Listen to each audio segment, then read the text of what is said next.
Alright, bro.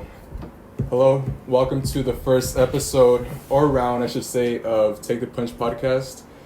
Here's my first guest, the one and only Anthony Clark, the prodigy, the talent, all in one flesh, 11-0 record, standing right here in the podcast studio.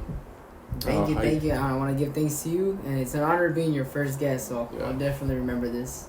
Definitely. It's an honor that you made the time out of your busy schedule to be here. Well, let's get right into it.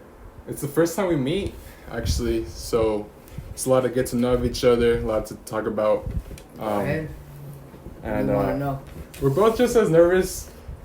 He gets nervous in his fights. I get nervous when I'm starting projects like this.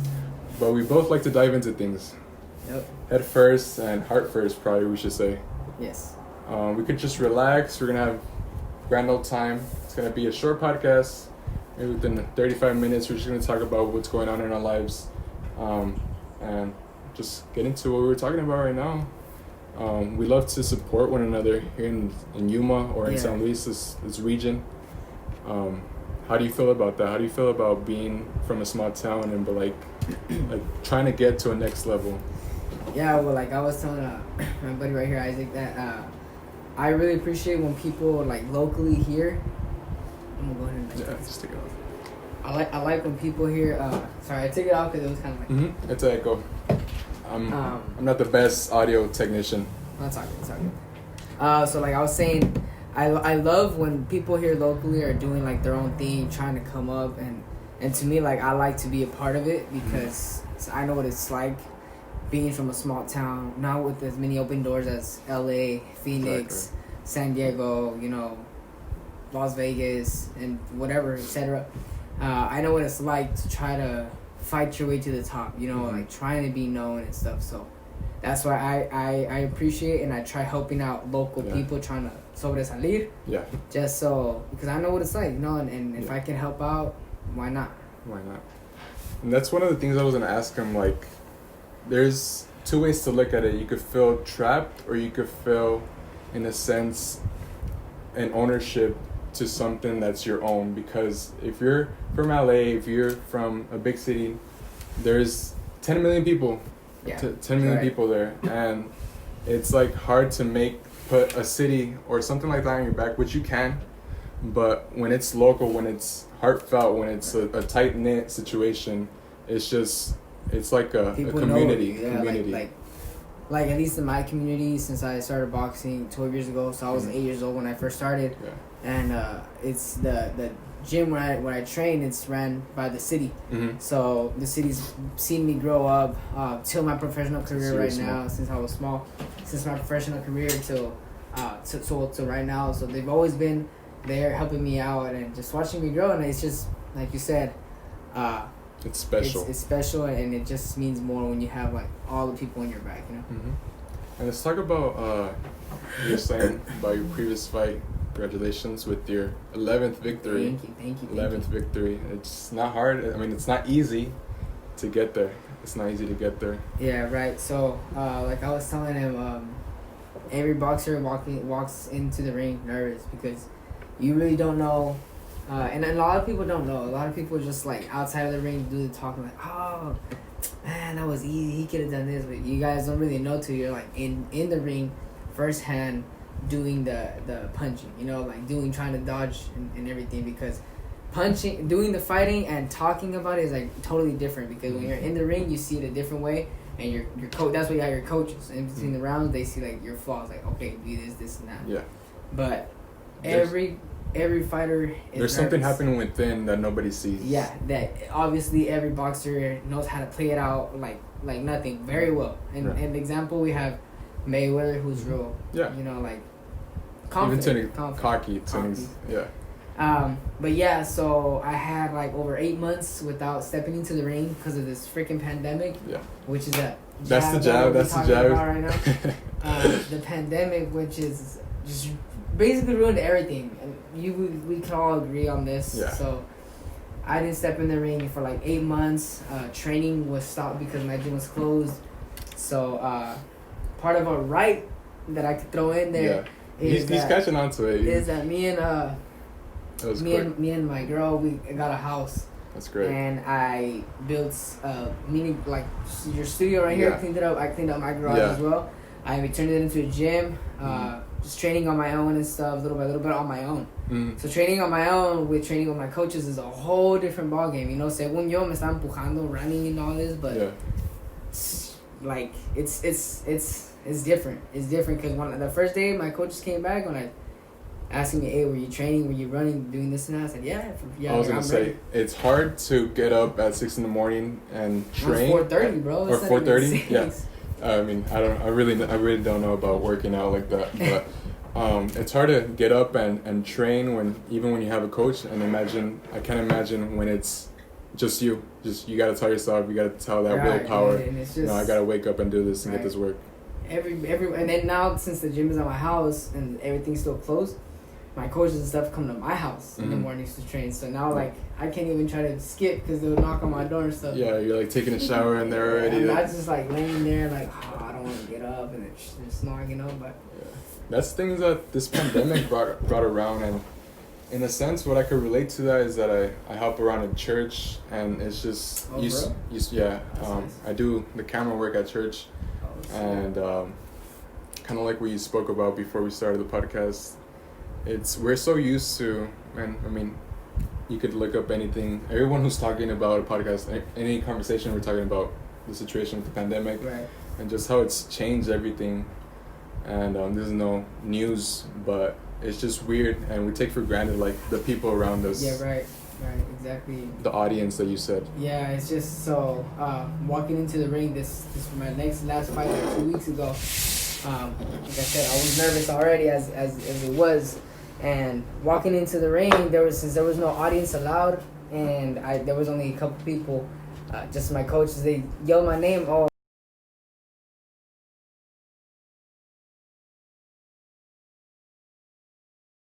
like you can hear the crickets. It was just the audience has a lot to do with this. So I really wanted the audience there. I wish it was there because when I'm walking out and I hear everybody yell my name, clapping, patting me on the back, like that kind of uplifts me. You know what I mean? But yeah, bro. So freaking pandemic. It really knocked us off. But let's stay on the positive side. What have been like besides boxing, besides 11-0? What have been the accomplishments? You said a house. You said your family. You said these things. Right. What have been the things that you felt that have made you a better person and made you feel maybe full inside or something like that? Full inside.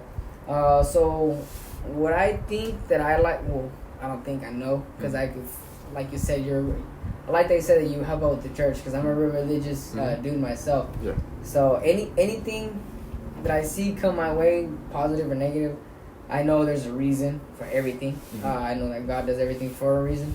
So I try to tend to look at every good situation and every bad situation. But right now, I've just been blessed, man. You know, like God never leaves my side. You know, like everybody struggles, yes, of course, but I always tend to maneuver my way around it. Like right now, I've been blessed. We got blessed with the house. We got a house. I'm fixing up an old car. I still have my job. Thanks God. I mean, I'm still working. I have my little gym, so I'm training now. Now that I can have my coaches, and fights are lining up now for the U.S. So hopefully I'll start fighting in the U.S. now. Yeah. Make my debut in U.S. Soil. So. Yeah, because you've been fighting off of like mainly in Mexico. In Mexico, yeah. I've been fighting in Mexico, so yeah, recently. Yeah, that's really amazing because I think about it, and it's inevitable to see like all the turmoil here in this country, and everybody's like hating on the government, hating on this, hating on that. Right. And it's just like nobody sits back and think like really what we have, and it's just we have leisures and blessings that are not really common around the world, and we're in a blind eye. We're in a blind side of focus on just, like you said, getting better and all this stuff, but we don't really sit down and see how blessed we are sometimes. Yeah. And there's places just around the world you see on the news, and it's just like, we're so naive sometimes. Right, yeah. So not even like, just so tricked. I don't want to say tricked, but influenced by social media, everything we see on there and stuff. So yeah, just yesterday. Well, I'd been wanting to say it for a while, and I came to my mind. I posted, I put, "Lose your phone, find your mind," because that's true. Yeah, that's very true. Sometimes I'm sitting at work and it's just like I have downtime and same 3 apps that you click and it's just same 5 people posting those bikini videos, same 5 people posting their vacation, same 5 people posting that they did this, they did that, and it's just like you get like it's a trap. It's a box. It's become a routine. Yeah. Mm-hmm. And it's true because back in July, me and my family, we actually went on vacation to Montana, and I've never been over there, dude. It's the plains, right? Beautiful, dude. It was like the guy that we went up there. That it's my aunt's boyfriend. Yeah. He owns like I think it's 60 acres. I don't know how many acres of land, and dude, it was everything green and no phones. I mean, we had our phones to take pictures, but like I forgot about my phone the whole week I was there, and it's necessary. Yeah, it's necessary to get away and just find more space. Put the phone down for a while and just exactly admire and find that headspace because we're just like. I mean, sometimes I think here like we're not in a big city like we said, and it's not cluster of people. But even like having a routine, having like the same old thing happen every single day is it's not good for you. Yeah. You chilly? No, you're good. Yeah. But man, well, what other things have been difficult for you this year? Any other jabs you want to throw at the people? Any other difficult things that I've had this year, other than the pandemic, would probably be. All good things, huh? All good things. I can't really think about the bad things. That's good. That's good. I don't know. What would be a bad thing? And by the way, it's his girlfriend behind the camera. She's always supporting him. And that's one of the things I wanted to say, actually. I don't know why, I had this idea coming into this year. And I was like, this is the year, and no pun intended, this is the year like of who you realize is ringside and who you realize inside the ring. I feel like this year really exposed the true friendships, the group, the family, actually. The people who are really there when it's all said and done, when things hit the fan. When you need it. Yeah, exactly. And shoot, man. What are you guys' plans on family? Is there any hopes for that? Well, yeah, there is. Yeah, in the future. There is. I'm still a young buck, just like yourself. Yeah. So. There's no rush. There's no rush. Whatever happens, that's what I tell my girlfriend like too. I tell. And God allows, whatever happens, happens. If it happens, pues God me lo trajo, no? Another blessing. But as of right now, I'm chilling, bro. We're chilling. Estamos a gusto. We're vacationing a lot. And I mean, this is time to focus on your things. And I gotta focus on my career. I gotta blow up first. And then I can make it. Yeah, make it like right. I said, since we got a small opportunity, small doors, small town, I'm trying to make myself get up there, and then once I'm up there, just whatever. And what's the next step you planning on taking in your career? Hopefully, fighting the U.S. Fighting the U.S. Yes, I want to come over here already. I want to fight on this side. Freedom side. Yeah. No, but they treat me well over there in Mexico too. Yeah. They treat me well. Yeah, they're really good people. Are you under like a promotion team or like? There's several promotions. There's the ER promotions, JR promotions, that I've fought in under. Yeah. But yeah, there's several different promotion companies, but I don't sign a contract or anything. It's just like a one-day fight thing. All right. Para no amarrarme, and just be stuck over there, so I can have my options open. Is there a group that you want to belong to, like a fighting group? If I could, it'd be like, Golden Boy promotions, Boy, Golden Boy or Mayweather promotions or Top Rank, What would be the mostly Hispanic one, which is well, Golden Boy does have a lot of Hispanics, mainly because it's Oscar de la Hoya, so but there's Top Rank has a lot. It's because it's a todo mix with there's some people that train at Mayweather's gym and they're Mexican and they fight with his promotion, exactly. So TMT or TBE. Yeah. But I just want to go wherever they treat me well, where they don't do me dirty and I can trust in my promoters and all that. Because in this world you can't trust just anybody. Right. And it's just gotta be real wise on who you choose. Like you said, with this pandemic, that it opened up to see who the real ones are and this and that. Mm-hmm. And it's the same thing with the business. I mean, I just gotta be real wise of who I choose and who I let into my circle. Right. And when it comes to like, when you see yourself maybe coming up to that level, but then you see kind of like getting back to that conversation, because I see what's that one guy, maybe you're just as good as a fighter, you're just as good as these other people. I see Ryan Garcia. Yeah, you see that kid, and it's like, coming back to this conversation, is there like do you want to be in that team, or do you want to be in like the opposing side? Do you want to be the rival, or you want to be I'm part of this group? I want to be my own group. You want to be your own group, right? I don't want to be with anybody. I don't want to be I don't want to be in his team, and I don't want to be on no opposing team. Yeah. I want my own team, my own, like, just like Canelo, the coaches he has, they started him when he was, I think Canelo started boxing like at 13, 15, and when he turned pro. He started with his day ones, and he's still with his day ones. Why can't I do that? Yeah. I want to do the same. Ryan Garcia, he's good. He's a good dude. He's real quick, but like you said, I feel like I am at that level. But since I'm from a smaller place, we don't have the same opportunities this guy has. You know, like he lives in California. I actually fought his younger brother back in the amateurs back in 2015, and I mean, I lost and stuff, but these guys had way more open doors. Being from California, their moms used to be work for the USA boxing officials, so she knew all the judges and stuff. Not saying I got robbed and stuff. I did lose. I mean, being straight up. Yeah. But I mean, I'm at that level. I've been to nationals, and another jab, I guess I can say, from me being from a small town that nobody knows San Luis, bro. When I would go to like Louisiana for nationals, or Nebraska, just different places. It's just not even on the map. It's just they don't even say San Luis. They say St. Louis. Like they're, and if it's a close fight, whoever like me, when I went to nationals, I fought some guy from New York. So it's when I go, they don't say San Luis. Like I go from a region, so I went representing Nevada.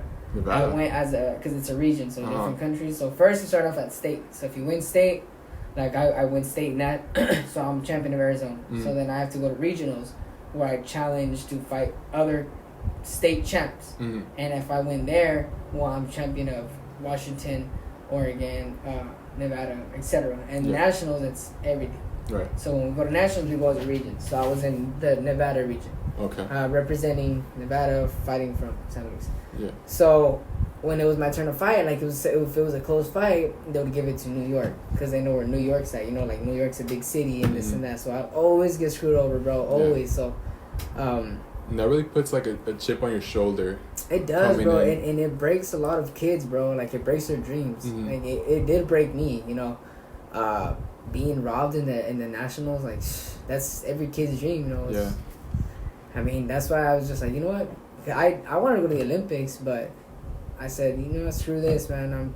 And that's the situation in many fields. If it's sports, if it's whatever it is, a workplace, just favoritism really screws over a lot of opportunities for other people who are put in the work, put in all the effort, but it's just you know who, you know this guy, you know that guy, or you're from this place, and it just I mean, it's the way of the world. It's the way of the world. Yeah, like it's not fair, you know.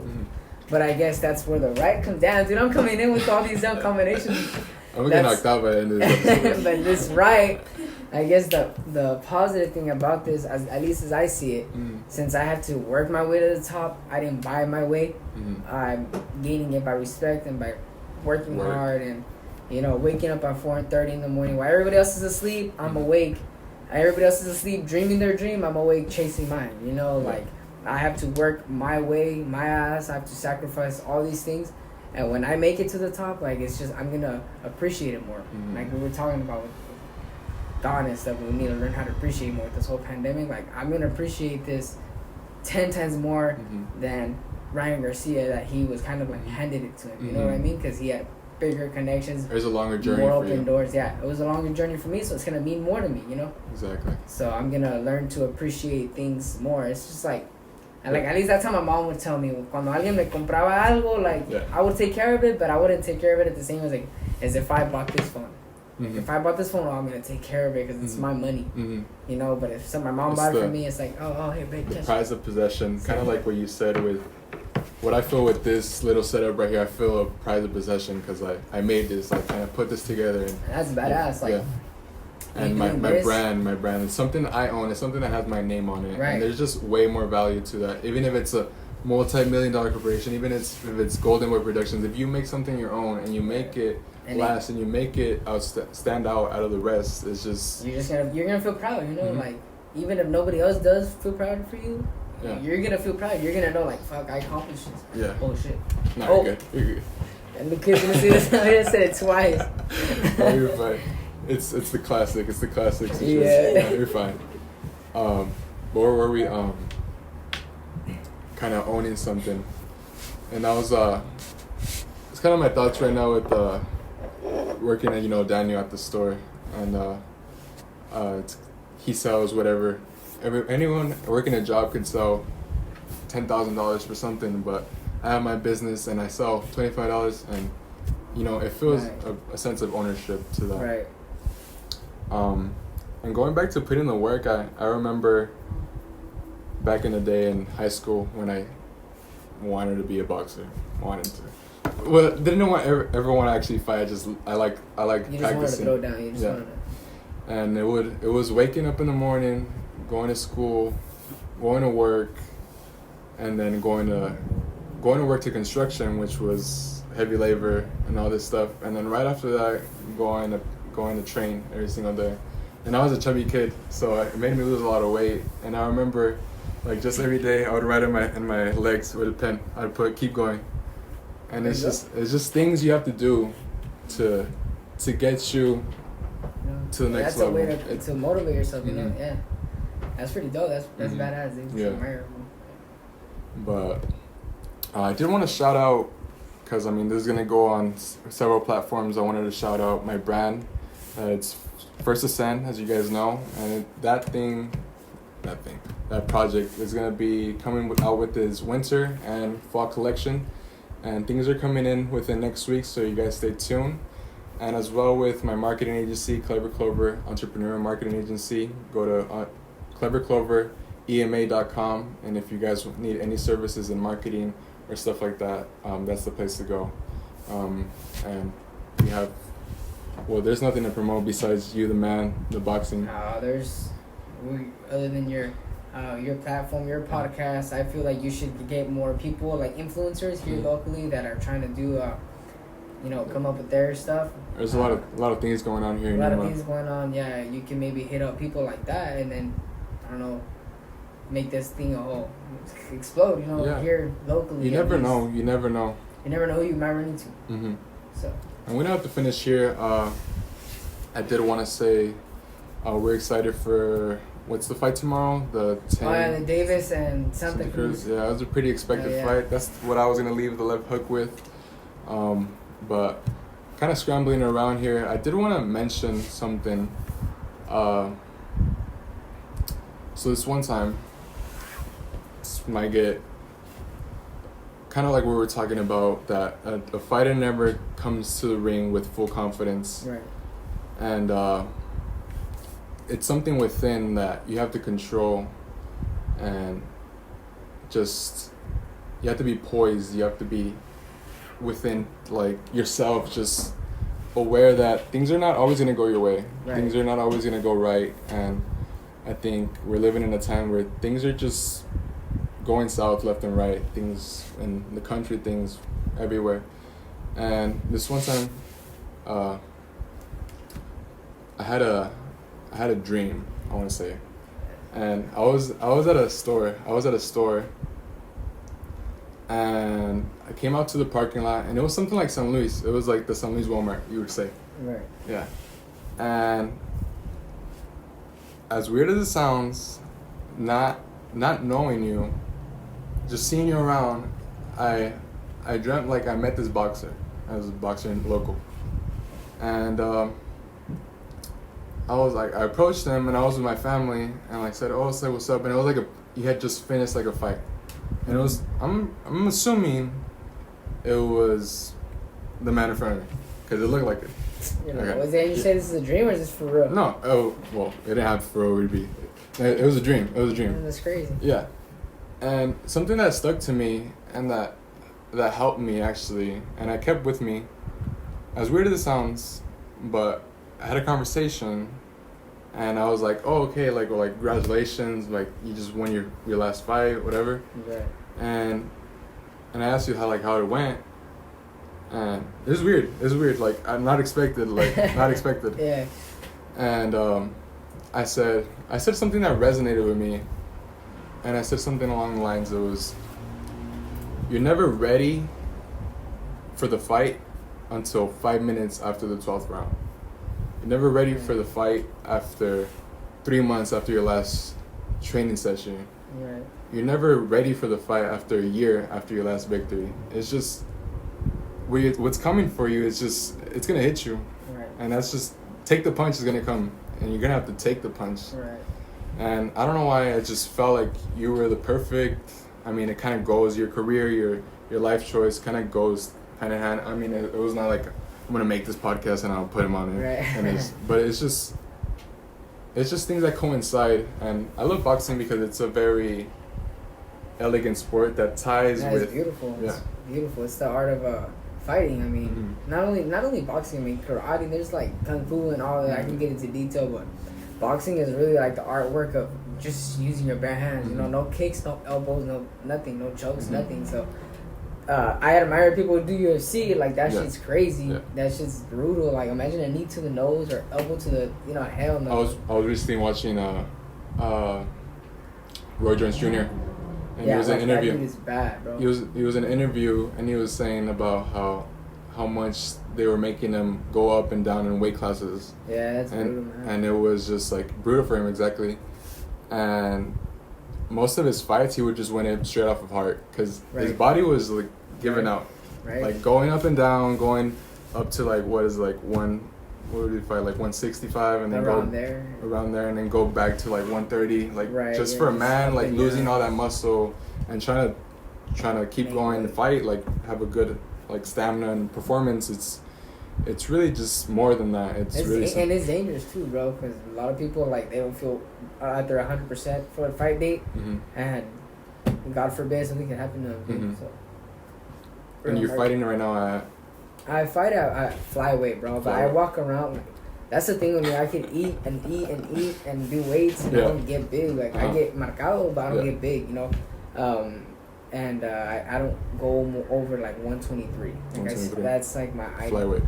No, that's where I walk around. But to fight, I drop down to like 112, 114. Oh shoot. Yeah. And how do you manage that? How do you? Well, since I do like a bunch of cardio, it's somewhat easy. I know some friends of mine, boxers, that like batallan to drop like 2 pounds. Yeah. But I could drop like 2 pounds. It's part of genetics too, right? Like the way you're built, the way your body's built. I guess you can say that. Like metabolism. I'm still young and stuff, but I mean, dieting. I do diets. I had a friend of mine. Shout out to Giselle. She helped me out. Nutritionist, right? Yeah, she helped me out. She I need one of those. Yeah, she's good, dude. She's good. She's like I love ice cream, and she like had ice cream in my diet. Like You're like Tom Brady that eats avocado ice cream. Right. Oh, there you go. Yeah, like the stuff I love to eat, she was able to work her way around those things. But yeah, dieting, dude. Working out twice as hard. Sauna suit and just sweating it out and stuff like that. But it is brutal. It is brutal. And I did want to ask you, like, being kind of like the pride and joy of San Luis and this region, besides a lot of people looking up to you and have all these kids, I see the videos, like these kids waking up in the morning to go punch a bag. Right. Who is the person that made you become this? Who made you looked up to? Oh, okay. That's a good question. That's a good question. That's a good question. I don't know who would be like. I would consider my role model. Your dad's at home like this kid. Well, it's because it's hard because like I didn't really do boxing because I liked it, but I did it because I would get bullied. Like I was always a small kid. Like I'm 21, dude. I was like 15. That's why I need the beer so I could look my age. But I was always like 8-year-old. I was weighing like 45 pounds. My first fight I fought, I was like 45 pounds. That's a whole dumbbell, bro. That's what I used to like bench, you know. So you'd pick up 2 of those kids. Yeah, right I just put it up. Dude. I was a small guy, so I would get bullied a lot. And I joined, and then they left me alone for a little bit, and then I just felt good. Like, okay, I'm a boxer. Like I had like 2 weeks in boxing. I'm a boxer, and then that was me. What I told you right now that I wanted to be a boxer. I was there for like half a year. Yeah, like so. But everybody left me alone. So like I got my respect, and then I fought, and then I won my first belt, and I was like, oh, at 8 years old, I was like, oh shit, this is pretty tight. And then I started watching boxing, and I started studying Oscar de la Hoya, which is one of my really good like role models. Roy Jones Jr. was I love the way he fought too. A lot of people hate on Mayweather, bro, but Mayweather he's 50-0 for a reason. 50-0 for a reason, bro. Yeah. I mean, the sport of boxing is like you said, beautiful. The you know what I do? reason is hit and don't get hit. You know what I do? I watch a match, and I'm not even looking at their hands. I'm looking at their feet most of the time. I love the footwork. Yeah, right. I love just looking at the leg. I can't wait because like I love to dance. So, like I throw in a little like combination of like footwork in there. But like Mayweather, the thing is hit and don't get hit. So Mayweather is like executed that beautifully. All throughout his career. His whole career. There's Manuel Marquez that's good. There's a bunch of boxers. I could just go on and on, bro. But there's not someone within like that you know that you're close with that said. Oh, okay. Yeah. I looked up to my because when I started, there was other kids or people that trained with me as well. One of them being Edgar Juarez. He used to be one of my coaches as well. He's older than me. He's the police officer, right? No, that's Ernesto Prieto. Okay, I met him because I did join the city, the boxing, whatever. Oh, really? Yeah. Oh, no, well, not the boxing. I was in baseball, but I would go to is it like a YMCA type of thing? Or whatever. Where you train, but San Luis Center. Yeah, San Luis Center, and I was just there training for like 2 days, and we went on a trip. I never saw you there before. Yeah. Really? Yeah. You were saying Edgar Juarez? Yeah, Edgar Juarez was I looked up to him a lot. I looked up to him. I looked up to another friend of mine named Jose Garcia, nicknamed Shorty. Another one of mine that I looked up to was. And these are also boxers? Yeah. Alfonso Marquez. They're just like a bunch of people. I was 8. These kids were like 16, 13, older than me, obviously. But I would just like look up to them. Wanted to be like them. I trained with them, so I wanted to. And at this point, do you feel like now you've mastered? Yeah, I feel like they look at me now. Nah, I'm joking. That's good. That's the goal, right? I don't think there's a teacher that says I want to limit the person I'm teaching. Right. No, yeah. It feels good. They all have my back. We're all still homies. We're all still friends. So that's the beauty of it. Edgar Juarez was backstage with me. He's one of the guys that's always recording my fights and stuff, like backstage and getting everything on behind the scenes and stuff. So, it just you come to really appreciate everybody that was around. You know, since day one, they're still there. You know, like we were talking about earlier. Jose Garcia, Shorty. I looked up to him a lot, dude, because we had like a lot of comments. So you looked up to him a lot. Yeah, I looked up to him a lot, bro. Because like I told you earlier that I like to dance, so he liked to dance too, and he liked the break dance and stuff. Yeah. So I was like, yeah, this dude knows how to do this move. He would break dance. He would have 6-pack. He was all cut up. Every time we would go out and to go fight, he would like get all the girls. He would win, and I wanted to be like that. You know, and I did it. And I did it. And I did it, so Shorty, thank you. Nah, I'm joking. Shout out to him, get all emotional, like, you're the reason I'm here. Yeah. But yeah, I guess them, those being my top that I could think of right now that I looked up to growing up as a boxer. Yeah. That's not like famous.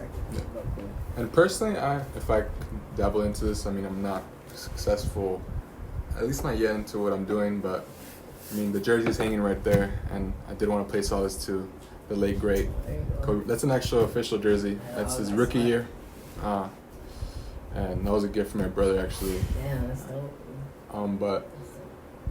But yeah, it's just like I look up to that, and I want to pay a little respect to that. To it, and Dodgers won. This year. Woo-hoo. Lakers won this year, so I'm the happiest. Right, yeah. LA is, dude. All of LA is going crazy right now. Yeah, but I mean, I have that mentality of not just, and I don't know if there's something like where you feel like that, but I never put myself in a box of like I'm just gonna do this. Right. I'm just gonna do this my whole life.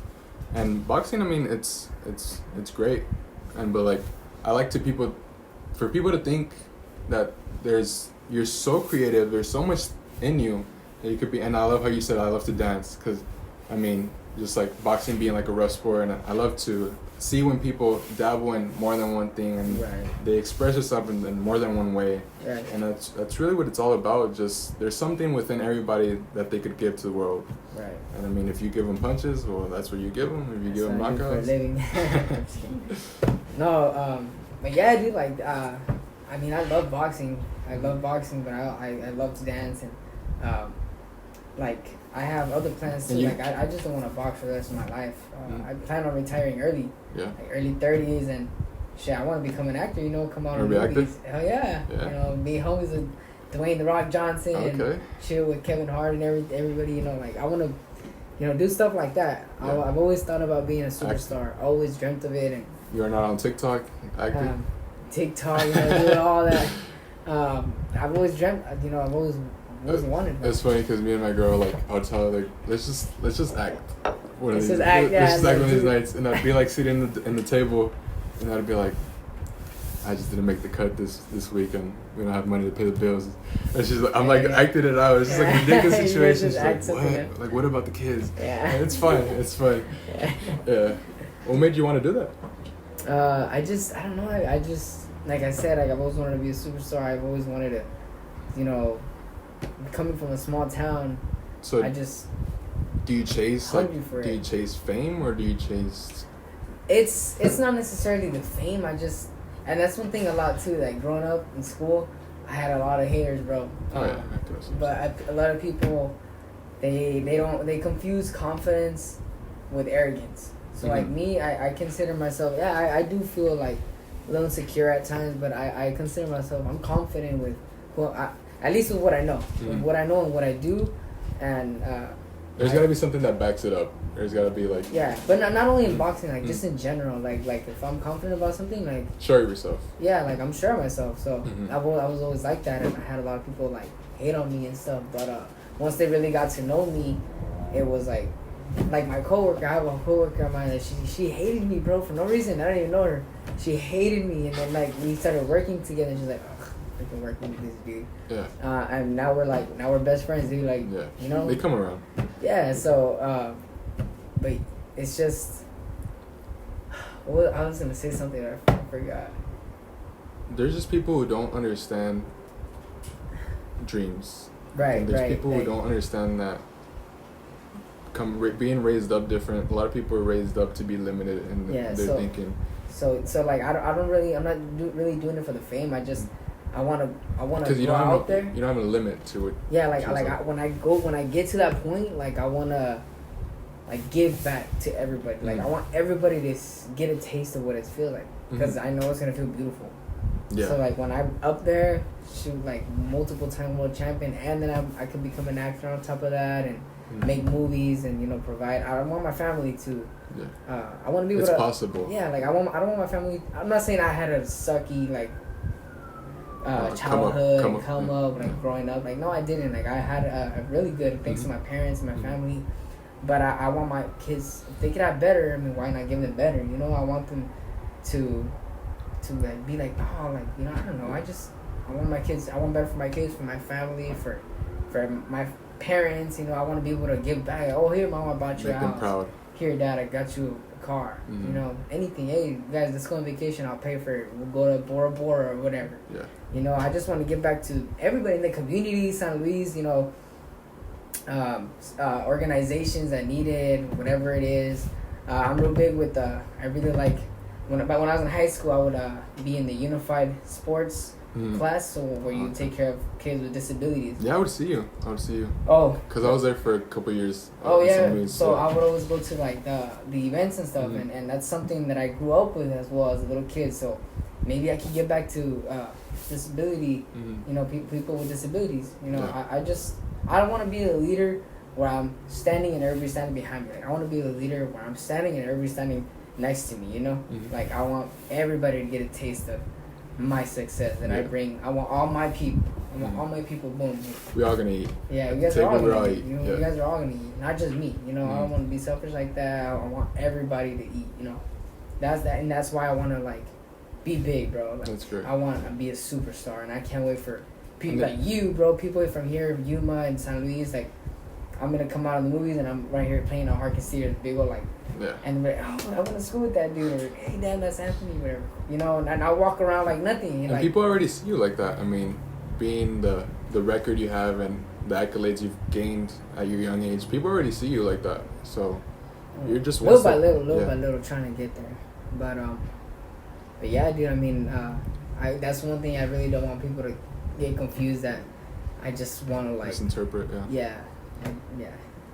And like kind of like when you are getting there and there's a lot of eyes on you, how do you handle the pressure of a lot of people expecting? I mean, I'm guessing your trainers expect so much from you, but not only that, like just people around you, so many eyes on you, such like following and fan you base. Gotta be.